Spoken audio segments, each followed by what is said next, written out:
बिस्मिल्लाहिर्रहमानिर्रहीम।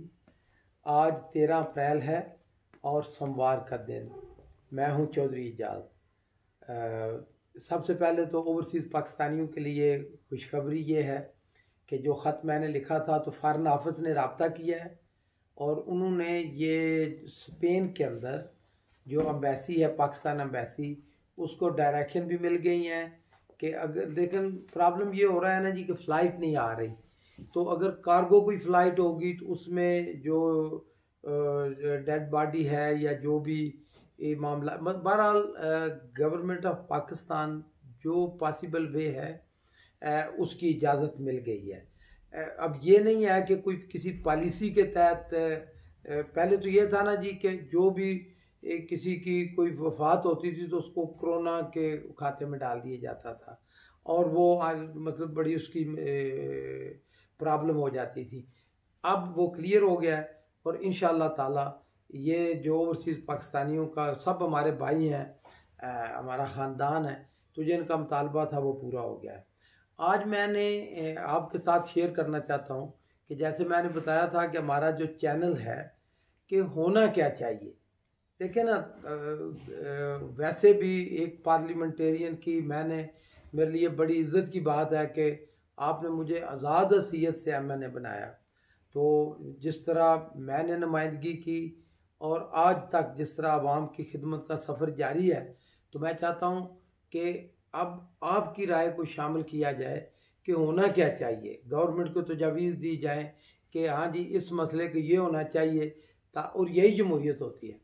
तो मैं चाहता हूँ कि इस वक्त देखें, इस वक्त पाकिस्तान कोरोना की सूरत हाल के बाद तारीख के इस मोड़ पे दुनिया आ गई है कि अब बहुत सारे लोग तो ये कहते हैं कि जिस तरह कि इंसानियत की, पूरे इंसानों की जो कुर्रा अर्ज़ के ऊपर जो ये प्लैनेट है, तो इसको बहुत सारे ख़तरात पैदा हो गए हैं।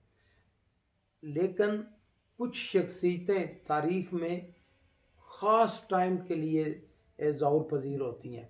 मैं समझता हूँ कि ऐसे नाजुक वक़्त में पाकिस्तान की नुमाइंदगी इमरान खान जिस तरीके से कर रहे हैं, बजा तौर पे हर पाकिस्तानी को उस पर फ़ख्र है। लेकिन मैंने आज वज़ीर आज़म को ये लिखा है कि वक़्त का तकाज़ा ये है कि आप पूरी तरक्की पजीर ममालिक जितने भी हैं, पूरी दुनिया, थर्ड वर्ल्ड, ये तरक्की पजीर ममालिक जो हैं, इन सारे ममालिक को आप लीड करें, आप रहनुमाई करें। जितना इंटरनेशनली कद काठ इमरान खान का है, मैं समझता हूँ कि शायद ये कोई बैद नहीं है कि अल्लाह ताला ने इस वक्त के लिए इमरान खान को सियासत में लाया हो, वज़ीर आज़म पाकिस्तान बनाया हो, ताकि दुखी इंसानियत जो है इसका भला हो सके। देखें, इस वक्त पूरी तरक्की पजीर ममालिक जितने भी हैं, आप किसी मुल्क का देख लें, पाकिस्तान, कर्ज़ों के एक जो तरक्की याफ्ता ममालिक है ना जी, इस वक्त उन्होंने तरक्की पजीर ममालिक को कर्ज़ों में जकड़ा हुआ है। हर इंसान के ऊपर कर्ज़े हैं और किसी सूरत भी जो है इन कर्ज़ों से जान छुड़ाना नामुमकिन हो गया है, और ख़ासकर कोरोना की वजह से।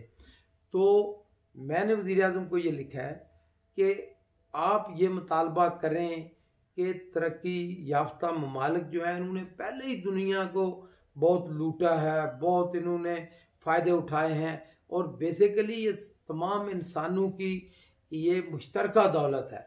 तो ये कर्ज़े गरीब ममालिक के, तरक्की पजीर ममालिक के कर्ज़े माफ़ कराने की मुहिम को वज़ीर आज़म पाकिस्तान लीड करें। और मेरा वजदान ये कहता है कि अगर जिस तरह वज़ीर आज़म नुमाइंदगी करते हैं, जितने वो दर्द दिल और जितना इंटरनेशनल एक्सपोजर है उनका, वो बहुत अच्छे तरीके से लीड करेंगे और कामयाबी भी अल्लाह ताला देगा। और पहले भी उन्होंने बहुत ऐसे काम किए कि अल्लाह ताला जिसको जो नामुमकिन थे और अल्लाह ताला ने मुमकिन बना दिया। यू नेवर नो कि इस नामुमकिन काम को भी अल्लाह ताला मुमकिन बना दे। दूसरी बात जो मैं कहना चाहता हूँ, जो पाकिस्तान की इकानमी के ऊपर बोझ है इस वक्त, वो है ये जो बिजली पैदा करने वाली कंपनीज हैं।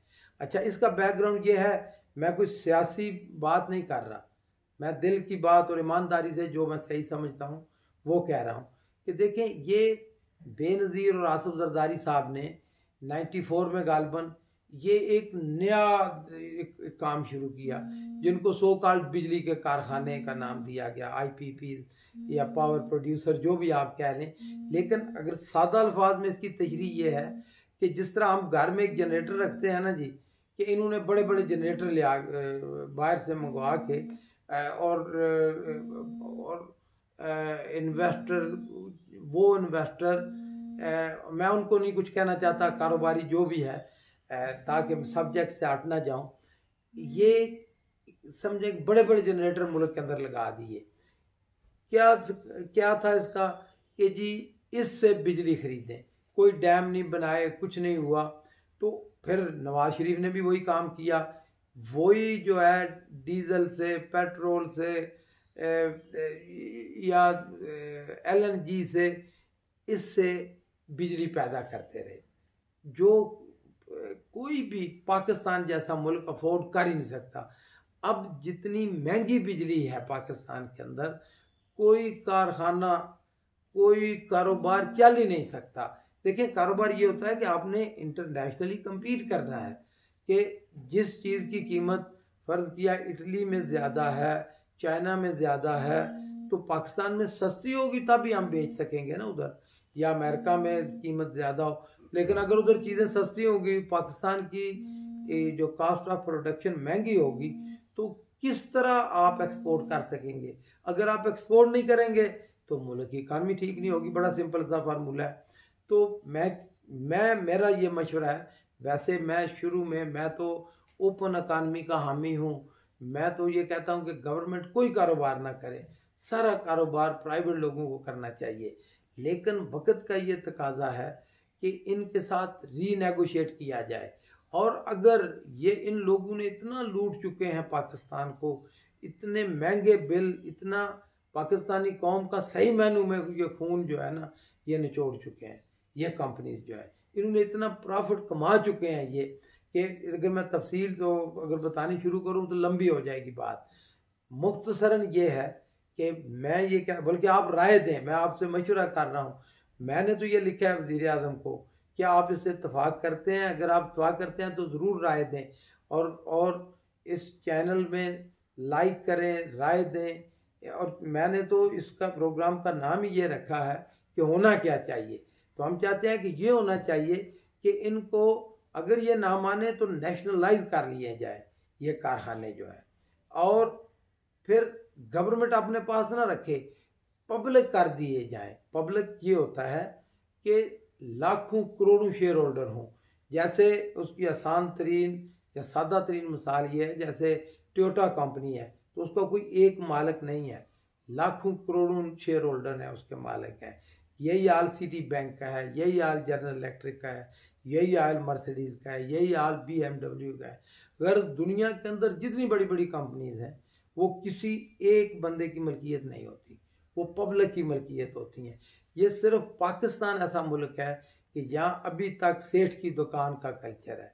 पाकिस्तान तब तरक्की करेगा जब कॉर्पोरेट पाकिस्तान होगा। तो मैंने दूसरी तजवीज़ ये लिखी है। और मैं एक बात लंबी हो गई है, और स्टील मिल के हवाले से मैंने कहा है कि देखें, हर एक चीज़ का एक वक्त होता है। कि स्टील मिल का भी ये हाल है कि इतने ज़्यादा पीपल्स पार्टी ने और बाद में माशाल्लाह मियाँ साहब ने इतने ज़्यादा मुलाजमीन, और वो भी नाम नहाद मुलाजमीन, और जिनके तनख्वाहें देने के पैसे नहीं, स्टील मिल बंद पड़ी है।